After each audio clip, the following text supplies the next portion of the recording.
Aceh menjadi salah satu wilayah yang paling di 3 provinsi di Sumatera terus bertambah.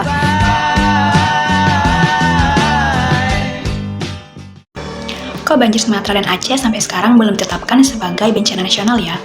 Padahal korbannya udah ratusan meninggal, ratusan hilang, ribuan luka-luka, bahkan koalisi sipil pun juga menuntut agar statusnya dinaikkan. Ya wajar sih masyarakat panik, bencana segede ini kok kayak nggak dianggap. Tapi sebelum kita ngamuk, ayo kita luruskan dulu faktanya. Mungkin ini yang sering salah kawan. Di medsos, banyak yang bilang kalau nggak ada status bencana nasional, APBN-nya nggak turun. Nah, ini salah ya. Faktanya, APBN tetap bisa turun. Indonesia punya dana siap pakai dari BNPB. Syarat cairnya cuma satu, status tanggap darurat dari bupati atau gubernur. Begitu status itu keluar, dananya langsung cair. TNI, Polri, Basarnas bergerak penuh. Bahkan Menteri Keuangan udah nyiapin 500 miliar loh untuk penanganan tahap awal.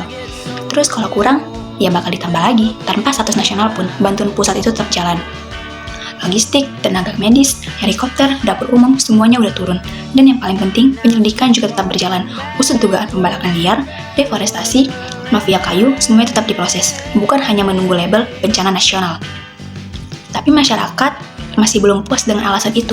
Kenapa tetap tidak ditetapkan sebagai bencana nasional? Nah, di Undang-Undang kita kawan, nomor 24 tahun 2007, status nasional itu muncul kalau pemerintah daerah lumpuh total.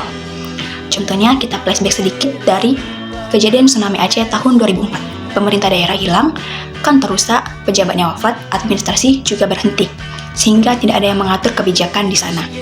Akhirnya, penanganannya diambil oleh pusat dan ditetapkanlah itu menjadi bencana nasional. Sekarang kita bandingkan dengan gempa dan tsunami Palu pada tahun 2018. Korbannya banyak, kerusakannya masif, tapi Pemdanya masih bisa bekerja dan tidak ada naik status. Dan apakah di Palu kemarin tidak ada bantuan dari pusat? Tentunya ada. Lalu, banjir Sumatera dan Aceh hari ini, Pemdanya masih berfungsi, gubernur, bupati, OPD masih bekerja, jadi secara umum syarat lumpuh total itu tidak terpenuhi. Kemudian ketika ada penetapan status bencana nasional, tentu saja ada risikonya. Bukan label bencana nasional dipasang, negara lain ini bisa memberikan travel warning ke seluruh Indonesia. Efeknya, Bali, Kalimantan, Labuan Bajo, Jawa, dan daerah wisata lain ikut kena dampaknya. Padahal bencananya ada di Sumatera dan Aceh. Ekonomi kita bisa goyang gara-gara salah pasang status, jadi pemerintah jalani pola status daerah. Tapi penanganannya tetap rasa nasional. Nah, kalau kita mau mencegah ini terulang, kita harus tuntut akar masalahnya. Usut pembalakan liar, usut juga izin-izin janggal, usut deforestasi yang dibiarkan, usut mafia kayu, dan pastikan pemulihan lingkungan yang benar dijalankan. Hujan itu cuma pemicu yang bikin bencana separah ini.